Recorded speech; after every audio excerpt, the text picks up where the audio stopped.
প্ৰথমতে কওঁ যে কালি প্ৰায় ৰাতি মাজৰাতি এটা অভিযান চলিছিল আৰু সেই অভিযানত আমি 4জন ড্ৰাগছ পেডলাৰ ক'ব পাৰি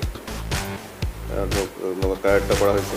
তেওঁলোকৰ পৰা টোটেল 3.5 গ্ৰাম আমি ছাছপেক্টেড হেৰ'ইন জব্দ কৰিছোঁ আৰু লগতে আনুষংগিক বস্তু প্লাষ্টিক বক্স আৰু প্লাষ্টিক কণ্টেইনাৰ হৈছে আৰু লগতে মোবাইল হেণ্ডছেট জব্দ কৰা হৈছে। তেওঁলোকৰ এজন হৈছে চম্পক গগৈ, তেওঁ চেৱাগুৰি সৰুপথাৰ PSৰ আণ্ডাৰত, আৰু এজন হৈছে অমৃত গোহাঁই, তেওঁ টেঙাহোলাৰ বৰপথৰ PSৰ আণ্ডাৰত, আৰু এজন হৈছে বেণুধৰ গগৈ পদুমণি সৰুপথাৰ PSৰ, আৰু এজন অচ্যুত কছাৰী, তেওঁ আচলতে বৰহোলাৰ হয়। তেওঁৰ পৰাই বস্তুটো কালি লিংকটো আগবাঢ়িছিলে। এইখিনিতে মই ক'ব লাগিব কালি পাব্লিকৰ দুজন ল'ৰাই আমাক সহায় কৰিছে এই ক্ষেত্ৰত।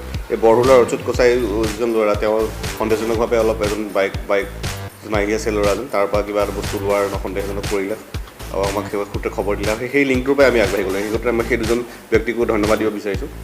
গতিকে আৰু তেওঁ বৰহোলাৰ পৰা আহিছিলে, তেওঁ এটা ইণ্ডাষ্ট্ৰিত কাম কৰে অচ্যুত কছাৰী, আৰু তেওঁৰ ড্ৰাগছ সেৱন কৰি তেওঁ নিজে স্বীকাৰ কৰিছে। আচলতে ড্ৰাগছৰ ব্যাধিটো সেইকাৰণেই বৰ মাৰাত্মক যে আপুনি যাৰ কথা কৈছে তেওঁ চৰকাৰী শিক্ষক, আৰু তেওঁৰ যেতিয়া আমি বেকগ্ৰাউণ্ড এনালাইচিছ কৰিছিলোঁ গোটেইখিনি বস্তু, তেওঁৰ মানে একাডেমিকভাৱেও তেওঁ খুব মেৰিটেৰিয়াছ আছিলে, খুব ভাল আছিলে। এখন ইউনিভাৰ্চিটিৰ তেওঁ মেগাজিন ছেক্ৰেটাৰীও আছিলে, সমাজত তেওঁৰ এটা নামো আছিলে, মানে এটা প্ৰতিভাৱান যুৱক আছিলে। কিন্তু সেই যুৱকজনক কোন ক্ষেত্ৰত কেনেকৈ পৰি পেলাই হেৰি হ'ল নাজানো, কিন্তু তেওঁৰ নাম অমৃত গোহাঁই।